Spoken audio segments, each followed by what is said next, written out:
Hello friends, कैसे हैं आप सभी। हमारा एजुकेशन हब में आपका स्वागत है। दोस्तों, हम बात करने वाले हैं एचसीएफ और एलसीएम के बारे में। एचसीएफ और एलसीएम के कुछ क्वेश्चन के बारे में मैंने पिछले वीडियो में आपको बता रखा है। ठीक है दोस्तों, एचसीएफ कैसे निकालते हैं, एचसीएफ एलसीएम कैसे निकालते हैं, शॉर्ट ट्रिक्स के माध्यम से हमने इसे आपको बताया है। लेकिन दोस्तों, अगर आप बेसिक तरीके से अगर एचसीएफ और एलसीएम निकालेंगे तो बहुत आपको समय लग जाएगा। लेकिन दोस्तों, यहाँ पे हम आपको क्वेश्चन को थोड़ा चेंज करके एचसीएफ एलसीएम से रिलेटेड को हम बताएंगे। तो दोस्तों, वीडियो के लास्ट तक बने रहिए। और दोस्तों, यकीन मानिए, मेरे दावा के साथ कहता हूँ, अगर आपने ये समझ लिया तो आपको एचसीएफ एलसीएम से रिलेटेड अगर कोई भी क्वेश्चन अगर आपके एग्जाम में आ जाते हैं, किसी भी एग्जाम में अगर आ जाते हैं, तो आप उसे आसानी से कम समय में 4 से 5 सेकंड में कर सकते हैं।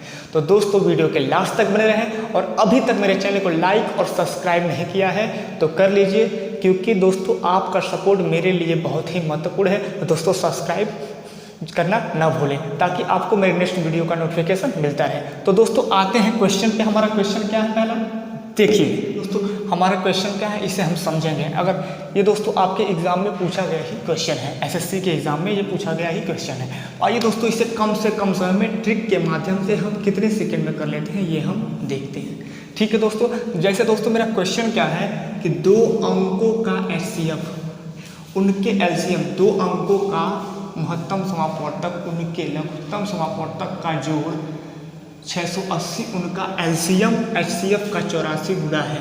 यदि एक अंक 56 है तो दूसरा अंक ज्ञात करें। यदि एक अंक 56 है तो दूसरा अंक ज्ञात करेंगे। हमें देखिए दोस्तों, इसमें कुछ नहीं करना है। अगर हम मूल बेसिक तरीके से इसे सॉल्व करते हैं तो हमें इसे सॉल्व करने में बहुत ही समय लग जाएगा। लेकिन हम आपको ट्रिक के माध्यम से कम से कम समय में हम आपको बताएंगे। अब दोस्तों, इसमें देखिए पूछ से क्या रहा है। पहले क्वेश्चन को दोस्तों समझते हैं कि 2 अंक दिया है एचसीएफ और एलसीएम, जिनका जोड़ है 680।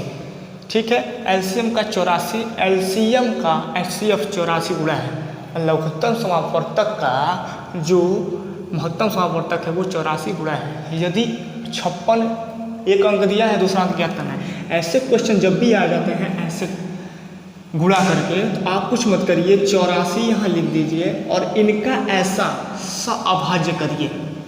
इनका ऐसा सअभाज्य करिए, को प्राइम नंबर करिए। आपको पता ही होगा, आपको पिछले वीडियो में मैंने बता रखा है कि को प्राइम नंबर क्या होता है। तो इसका हम सहभाज्य करेंगे तो क्या हो जाएगा, 12 सत्ते 84। ठीक है, 12 सत्ते 84 हो जाएगा। ठीक है, अब ये देखेंगे दोस्तों कि हमारी 2 संख्या है कि नहीं, ये हमारी 2 संख्या होगी। अब देखिए, पहली संख्या हमारी क्या है, 56 है। तो आइए, अगर देखिए पहली संख्या हमारी क्या 56 है, तो इसमें हम क्या गुणा करें कि 56 हो जाए, तो 8 का हम इसमें गुणा कर देते हैं। तो हमारे क्या संख्या आ जाएगी, 56 यहाँ पे आ जाएगा। एक संख्या हमें पता चल गया, तो हमें यहाँ भी 8 से गुणा करना पड़ेगा। तो हम यहाँ भी 8 से गुणा करेंगे तो 12/96। ठीक है दोस्तों, हमारा वो दूसरी संख्या निकल के आ गई। तो हमें इसमें कुछ नहीं करना है, हमारी जो दूसरी संख्या होगी वो 96 होगी। तो हमें क्या करना था दोस्तों कि अगर ऐसे क्वेश्चन आपको पूछ दिए जाते हैं तो आप कुछ मत करो, आप जो गुणा दिया रहेगा, जो गुणा दिया रहेगा, ठीक है दोस्तों, जो 84 गुणा है, जो 84 गुणा है, तो क्या करिए, आप बस उसका 84 का को प्राइम नंबर करिए, ऐसा सअभाज्य करिए कि देखिए 12 और 7 मैंने कर दिया, अब 7 और 56 और फिर 8 में इसमें करेंगे 96 हो जाएगा। ठीक है दोस्तों, अब ये आप समझ गए होंगे। अब नेक्स्ट क्वेश्चन पे आते हैं, थोड़ा सा अब अलग टाइप के क्वेश्चन पे आते हैं, थोड़ा सा टाइप को चेंज करते हैं। ठीक है दोस्तों, आइए देखते हैं उसे भी। और दोस्तों, एक चीज़ मैं बता देना चाहता हूँ कि जो एचसीएफ होता है, ये आपको पता होगा कि हाईएस्ट कॉमन फैक्टर, मतलब कि बड़ी से बड़ी संख्या, बड़ी से बड़ी संख्या। और जो हमारा एलसीएम होता है, lowest common factor, least common factor, वो छोटी से छोटी संख्या। ठीक है, अगर ये चीज़ आपको दे दे क्वेश्चन में, बड़ी से बड़ी संख्या और छोटी से छोटी संख्या, अगर छोटी से छोटी संख्या दे दे तो एलसीएम निकालना होगा, एचसीएफ बड़ी से बड़ी संख्या देते तो एचसीएफ निकालना होगा। ठीक है दोस्तों, अब नेक्स्ट क्वेश्चन पे आते हैं। अब दोस्तों, हमारा क्वेश्चन दूसरा क्या है कि वह बड़ी से बड़ी संख्या कौन सी है जिसमें 187, 233 और 279 को भाग देने पर प्रत्येक दशा में समान शेष बचे। यहाँ पे दोस्तों हम देख रहे हैं कि वह बड़ी से बड़ी संख्या। तो हमने दोस्तों क्या बताया कि अगर आपको दोस्तों इसमें कुछ नहीं है, आपको बहुत ही आसान है, बस आप समझ जाइए, उसके बाद कोई भी दिक्कत ऐसे में नहीं होगा। जब बड़ी से बड़ी संख्या पूछ दे तो वो HCF निकालना होता है, और छोटी से छोटी संख्या पूछ दे तो LCM निकालना होता है। तो ये आप बिल्कुल याद रखेंगे। लेकिन दोस्तों देखिए इसमें क्या कह रहा है कि वह बड़ी से बड़ी संख्या कौन सी है जिसमें इतने 187, 233 और 279 को भाग देने पर प्रत्येक दशा में समान शेष बचे। ठीक है दोस्तों, तो आइए इसे देखते हैं कैसे करेंगे। तो इसका साफ हमें पता चल गया कि हमें इसका क्या निकालना है, HCF निकालना है। लेकिन आप ध्यानपूर्वक देखिए, बहुत ही आसान है। ये ऑप्शन आपको दिया हुआ है, 4 ऑप्शन आपको दिया हुआ है। ठीक है, अगर देखते हैं दोस्तों इसका हम HCF निकालेंगे तो क्वेश्चन तो है 2 सेकेंड का, लेकिन हम आपको समझाने के लिए आप बस समझ जाइए, आप भी 2 सेकेंड में कर सकते हैं। कुछ नहीं करना था, हमने पिछले वीडियो में आपको दोस्तों बता रखा है कि जब भी HCF निकालना हो तो हम 2 अंक, जैसे कि अगर मान लीजिए 3, 4, 5 अंक दिया है तो सबसे छोटा और उससे जो बड़ा होता है उनके बीच का हम डिफरेंस निकालेंगे। तो दोस्तों हम इनके बीच का अगर डिफरेंस निकालते हैं तो कितना आ जाएगा, 233, तो हमारा आ जाएगा यहाँ पे 6 और यहाँ पे 4। अब दोस्तों 46, अब इसका जो, अब देखिए दोस्तों ऑप्शन में देखिए कि 46 किस में है।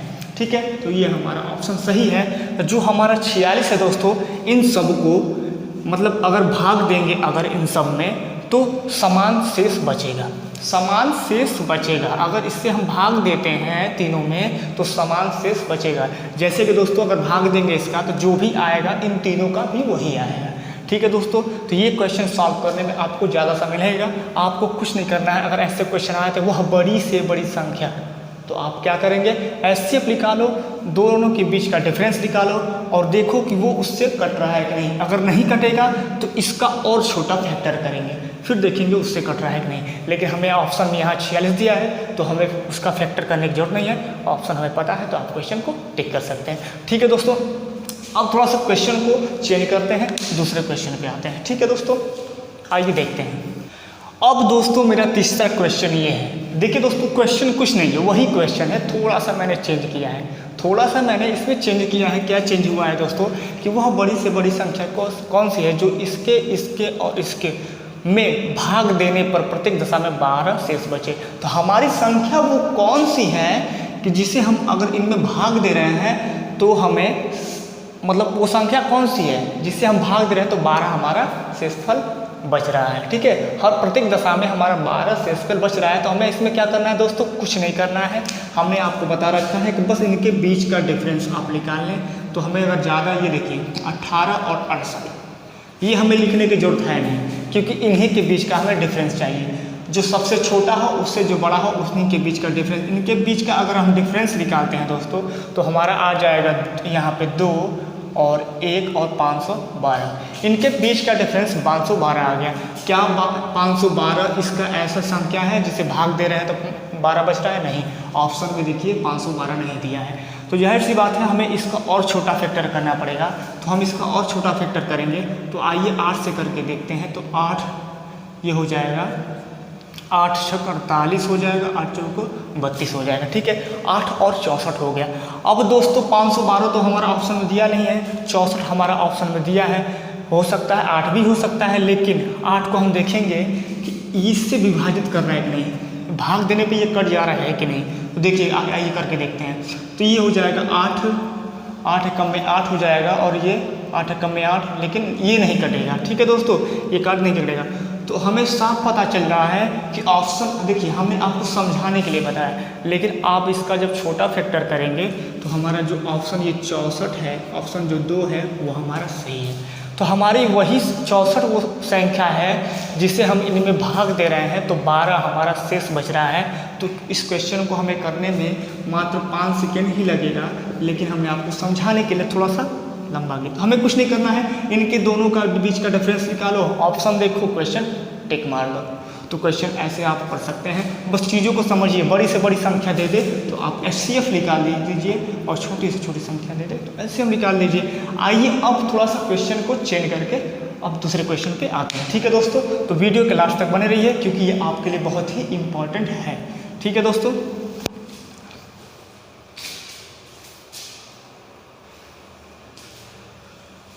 अब दोस्तों अगर ऐसे क्वेश्चन पूछ दिए जाते हैं आपसे तो बिल्कुल ध्यानपूर्वक दोस्तों कर समझेंगे और चीज़ों को समझेंगे हम क्या बता रहे हैं आपको, ठीक है। देखिए दोस्तों, अगर किन्हीं 4 अंकों का गुणनफल बताइए, हमें 4 अंकों का गुणनफल बताना है जबकि उनका मौसत 4 और तथा लौसत इतना है, तो हमें वो संख्या बताना है। अगर हम इसे ट्रिक के माध्यम से करेंगे, देखिए दोस्तों इसमें क्या करना होता है। अगर दे दिया कि मौसत 4 है, मौसत 4 है, ये जो मौसत हम 4 कर देंगे, जैसे हम कहने का मतलब ये है कि मौसत, ठीक है, कि पावर 4 माइनस जो दिया रहेगा उसमें से 1 माइनस कर देंगे, ठीक है, 1 माइनस कर देंगे और उसके बाद गुणे लौसत कर देंगे, ठीक है दोस्तों। ये हमें करना है। तो ये क्या दिया है कि मौसत 4 है तो 4 के पावर 4 माइनस 1 कर दीजिए और इंटू यहाँ संख्या दिया है 24 और 32 दिया है, ठीक है। उसके बाद क्या करेंगे, अगर हम इसको करते हैं तो ये माइनस हो जाएगा, गुणे 24 और 32, 4 चौको 16, 16 चौको 64, 64 गुणे ये आ गया। अगर हम इसका मल्टीप्लाई करेंगे तो हमारा आंसर आ जाएगा। तो हम मल्टीप्लाई करके देखते हैं तो क्या आता है। देखिए हमें यहाँ ऑप्शन, ऐसे क्वेश्चन में हमें ऑप्शन देखना होता है। अगर बड़ी से बड़ी संख्या देखिए तो हम यहाँ देखेंगे कि 4 दूनी 8, मतलब कि 8 आया, मतलब हमारा जो लास्ट डिजिट होगा, जो हमारा इकाई अंक होगा वो 8 होगा। या तो ये ऑप्शन सही है या तो ये ऑप्शन सही है, इन दोनों में से कोई ऑप्शन सही है। तो हमें इसमें क्या करना होता है, बस लास्ट 2 डिजिट पता करने के लिए, 2 अंक पता करने के लिए बस आप 32 में 64 का गुणा कर देंगे, 4 दूनी 8 हो जाएगा, 4 3 12 हो जाएगा, ठीक है, 6 दूनी 12 हो जाएगा, यहाँ 2 हो जाएगा। अब देखिए यहाँ पे 8 और 4, तो हम यहाँ देखेंगे ऑप्शन में किसके लास्ट में 4 और 8 है, तो ये देखेंगे कि हमारा ये ऑप्शन नहीं है, हमारा ये ऑप्शन सही है। तो हमें गुणा करने की जरूरत नहीं है, हम इसे कम से कम समय में दोस्तों कर सकते हैं, ठीक है दोस्तों। हमें ऐसे क्वेश्चन जब भी पूछ दिया जाता है तो आप कुछ मत करना, आप जो मौसा दिया रहेगा वो लिख लेना और जो संख्या दी रहेगी उसमें से 1 माइनस कर देना, उसके बाद मल्टीप्लाई कर देना, हमारा आंसर आ जाएगा, ठीक है दोस्तों। अब क्वेश्चन को थोड़ा सा टाइप को चेंज करके अब दूसरे क्वेश्चन पे हम आते हैं, ठीक है दोस्तों। आइए देखते हैं उसे भी, और दोस्तों साथ में बने रहिए क्योंकि सबका साथ सबका विकास। और आइए दूसरे क्वेश्चन पे जानते हैं। अब देखिए मेरे प्यारे भाइयों कि इसमें क्वेश्चन क्या दिया है कि वह कौन सी बड़ी संख्या है। अगर बड़ी संख्या दे दिया तो हमें क्या निकालना है दोस्तों, HCF, ये हमें पता चल गया, ठीक है। अब जिसके द्वारा इतने और इतने को भाग देने पर 11 और 13 शेष बच रहे हैं, 11 और 13 शेष बच रहे हैं इनमें भाग देने पर। हमें इसमें कुछ नहीं करना होता है दोस्तों। ऐसे क्वेश्चन जब भी दे दे तो आप क्या करना कि ये जो 2 संख्या हमारी है दोनों, एक में से आप क्या करिए 11 घटाइए और एक में से 13 को घटा दीजिए, ठीक है। अब 11 इसमें से घटाएंगे दोस्तों तो हमारा क्या हो जाएगा, ये 15 हो जाएगा। और दोस्तों इसमें से अगर आप 5 5 3 माइनस 13, इसमें से 13 करते हैं तो ये 13 हो घट जाएगा, तो 5 0 4 0 आ जाएगा। अब हमें क्या करना है, इसका HCF निकाल देना है। तो इनके बीच का हम अंतर देखेंगे अगर, तो ये हमारा हो जाएगा 5, ये हमारा हो जाएगा 2 और ये जो ये हो जाएगा।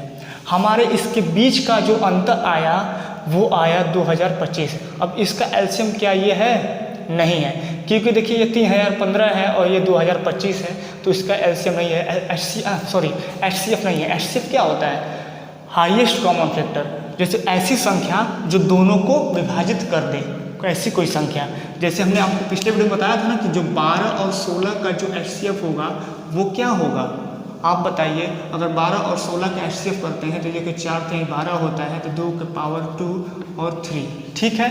यहाँ समझने के लिए मैं बता रहा हूँ, और 2 के पावर यहाँ पे हो जाएगा 4, ठीक। हम क्या करते हैं हाईएस्ट कॉमन फैक्टर में कि हम जो कॉमन रहता है दोनों में, तो हमारे दोनों में कॉमन क्या है, 2 है, लेकिन सबसे इसमें क्या लेते हैं, छोटा वाला घात लेते हैं। तो जो हमारा इसका 4 है, मतलब 4 हमारी ऐसी संख्या है जो दोनों को विभाजित कर देगी। तो क्या ये विभाजित कर रही है, नहीं कर रही है। तो इसका हम और छोटा फैक्टर करेंगे। तो हम क्या करेंगे, यहाँ लास्ट में 5 दिया है तो 5 से हम इसका भाग देंगे। देखिए ये बहुत आसान तरीका है आपको ये पता करने का। तो ये हो जाएगा 5 चौको 20 और 50 25, ठीक। अब देखिए एक मेरा 5 आ ही गया, देखिए यहाँ पे लिख देते हैं, ये 5 से मैंने क्या यहाँ लिखते जाएंगे, एक मेरा 5 हो गया, फिर इसे 5 दे देंगे तो क्या हो जाएगा दोस्तों कि यहाँ पे देखिए फिर 5 से हमने भाग दिया, 5 और 40 हो गया, 5 एकम में 5 हो गया, ये 81 आ गया। अब 9 81, अब 2 2 का जोड़ा बन गया तो हमारा क्या निकल के आ गया HCF इसका 9 पच्चे 45। ये आपको समझ आ रहा है कि नहीं आ रहा है? बिल्कुल समझ आ रहा होगा। अगर कोई भी डाउट्स हो तो क्वेश्चन में अगर आपको नहीं समझ में आ रहे हो तो आप मुझे कमेंट करके बताइए, मैं आपको इससे और विस्तार में समझा सकता हूँ। लेकिन दोस्तों यहाँ पे बहुत ही सिंपल चीज़ है, हमें क्या करना था, इसके बीच का डिफरेंस निकालना। तो हमारा 20-25 आ गया, हमारा 20-25 तो इसका HCF है नहीं, HCF हमारा है नहीं, तो इसका हम और छोटा फैक्टर किए हैं, यहाँ 5 गुणे 5 और 9 गुणे 9। अब ये हमारा कॉमन मिल गया, तो हमारा 45 आंसर आ गया। तो हमारी अगर हम 45 से अगर इनमें अगर दोनों में भाग देते हैं 45 से, तो हमारा जो शेषफल होगा वो 11-13 निकल के आ जाएगा। ये आप करके देख लेना, चेक भी कर सकते हैं, जांच भी आप कर लेना। ठीक है दोस्तों, अब क्वेश्चन को थोड़ा सा लेवल को थोड़ा सा और क्वेश्चन को चेंज करते हैं। ठीक है दोस्तों, वीडियो के लास्ट तक बढ़िए क्योंकि ये आपके लिए बहुत ही इंपॉर्टेंट है। और अभी तक मेरे चैनल को लाइक और सब्सक्राइब नहीं किया तो कर लीजिए और दोस्तों को शेयर करते रहिए। ठीक है दोस्तों, आते हैं देखते हैं क्वेश्चन को। अब देखिए दोस्तों, मेरा क्वेश्चन क्या है, थोड़ा सा क्वेश्चन को मैंने चेंज किया है आपके लिए। अब देखिए क्या है दोस्तों कि वह न्यूनतम पूर्ण वर्ग संख्या कौन सी होगी जो 12, 15, 25 से पूर्णतः विभक्त होगी। इससे समझेंगे कि वह न्यूनतम पूर्ण वर्ग यहाँ दे रहा है, तो हमें इसका क्या निकालना है। हमारी कोई संख्या है दोस्तों, जो हमारे प्रिय भाइयों, जो हमारी संख्या है, अगर हम भाग दे रहे हैं इन तीनों का तो पूर्णतः वो विभक्त हो जा रहा है। ठीक है, लेकिन क्या है, पूर्ण वर्ग है, ये भी हमें ध्यान देना है। ठीक है, तो अगर हम 12 और देखिए यहाँ पे 12, 15 और 25 का अगर हम एलसीएम निकालते हैं तो यहाँ पे क्या हो जाएगा, 2 के पावर ये और 3 हो जाएगा। होगा कि नहीं होगा दोस्तों, 4 3 12 हो जाएगा, ये 5 3 15 हो जाएगा, यहाँ 5 का वर्ग हो जाएगा, वर्ग होगा। ये देखिए दोनों पूर्ण वर्ग है। हमें यहाँ ध्यान क्या देना है दोस्तों कि हमें दिया है न्यूनतम पूर्ण वर्ग। अगर हम 2 का स्क्वायर सबसे एलसीएम में क्या लेते हैं, सबसे बड़ी वाली घात लेते हैं, तो हमने ले लिया 2 के स्क्वायर, ये पूर्ण वर्ग हमारा हो गया। एक हमारा बच रहा है क्या, 3 और हमारा 5 का स्क्वायर। ठीक है, लेकिन हमें यहाँ क्या दिया है कि पूर्ण वर्ग न्यूनतम पूर्ण वर्ग, ये दोनों तो पूर्ण वर्ग है लेकिन 3 नहीं है, तो 3 को भी हम पूर्ण वर्ग करेंगे। बस हमें इतना ही ध्यान देना है और कुछ नहीं। अब इनका अगर आप मल्टीप्लाई करते हैं, यहाँ देखिए 25 हो जाएगा, यहाँ 4 हो जाएगा, 25 100 हो जाएगा और 9 हो जाएगा, गुणा कर देंगे 100 में 9 का गुणा करेंगे तो 900 हो जाएगा। तो जो हमारी संख्या है जो पूर्ण विभक्त कर रही है पूर्णतः वो 900 है। दोस्तों हमारा क्वेश्चन क्या है दोस्तों कि HCF के बारे में, एलसीएम के बारे में थोड़ा जान लीजिए कि एलसीएम वाले क्वेश्चन अगर बनते हैं तो अगर आपसे पूछ दिए जाए कि वह छोटी से छोटी संख्या, तो वह छोटी से छोटी संख्या कौन सी है जो 8, 9, 12, 15 से भाग देने पर एक शेष बच रहा है। ठीक है, एक शेष बच रहा है। ठीक है, भाग देने पे जो हमारा है एक शेष हमारा बच रहा है, मतलब हमारी प्रत्येक दशा में हमारी अगर वो संख्या कौन सी है, तो हमने आपको बता रखा है कि जब भी छोटी से छोटी संख्या दे दे तो उसका एलसीएम निकालना होता है, और बड़ी से बड़ी संख्या अगर आपको दे दे तो उसका HCF निकालना होता है। ठीक है, इतना तो आपको पता होगा। तो हम इसका निकाल लेते हैं एलसीएम। ठीक है, और एक शेष बच रहा है तो एलसीएम अगर इसका हम निकालेंगे तो ये 2 के पावर कितना हो जाएगा, 3 हो जाएगा, और 3 के पावर 2 हो जाएगा। ठीक है, यहाँ पे देखिए ध्यान से, और ये हो जाएगा 2 का स्क्वायर गुणे 3 हो जाएगा, और 5 3 15 हो जाएगा। ठीक है, ये हमारा हो गया ना। अब यहाँ पे क्या करेंगे, सबसे बड़ा वाला घात लेंगे, तो हमारा 2 का सबसे बड़ा वाला घात क्या है, ये 2 के पावर 3 है, तो इसको हम 8 लिख लेंगे। ठीक है, और यहाँ पे सबसे बड़ा वाला घात क्या है, 3 के पावर 2 है, तो यहाँ पे 9 लिख लेंगे। उसके बाद बचा हमारा क्या, 5 बचा। तो ये देखिए 8 5 40, 4 9 36, यह हमारा निकल के क्या आ गया, 360। ठीक है, अब देखिए दोस्तों इसमें क्या करना होता है कि देखिए हमारा क्वेश्चन वो छोटी से छोटी संख्या कौन सी है जो 8, 9, 12, 15 ठीक है से भाग दे रहे हैं, तो एक हमारा प्रत्येक दशा में एक शेष बच रहा है। ऐसे क्वेश्चन में दोस्तों एक घटाते नहीं है, प्रत्येक दशा में अगर एक शेष बच रहा है, अगर शेष वाला क्वेश्चन आ जाए कि इतना बच रहा है एक कोई संख्या, तो हम क्या करेंगे उसमें एक प्लस कर देंगे, जो भी दिया रहेगा शेष उसमें एक प्लस कर देंगे। तो ये हमारा निकल के आ गया 361। ठीक है दोस्तों, और दोस्तों एक चीज़ इसमें ये भी ध्यान देंगे कि ऑप्शन में आपको 59 भी 359 भी दिया रहेगा, ये सही नहीं होगा, ये सही होगा। हमें प्लस करना होता है, कि हमेशा ध्यान रखेंगे हमें प्लस करना होता है, जो भी एक शेष दिया होता है उसमें हमें प्लस करना होता है। ठीक है, अब दोस्तों अगर इसमें कोई भी डाउट्स हो तो नीचे कमेंट बॉक्स है, उस पर कमेंट करके मुझे बता सकते हैं। ठीक है। और वीडियो पसंद आए तो लाइक और सब्सक्राइब करना ना भूलें, क्योंकि आपको पता ही होगा कि आपका सपोर्ट हमारे लिए बहुत ही महत्वपूर्ण है। ठीक है दोस्तों, धन्यवाद। आपके उज्जवल भविष्य की मैं कामना करता हूँ।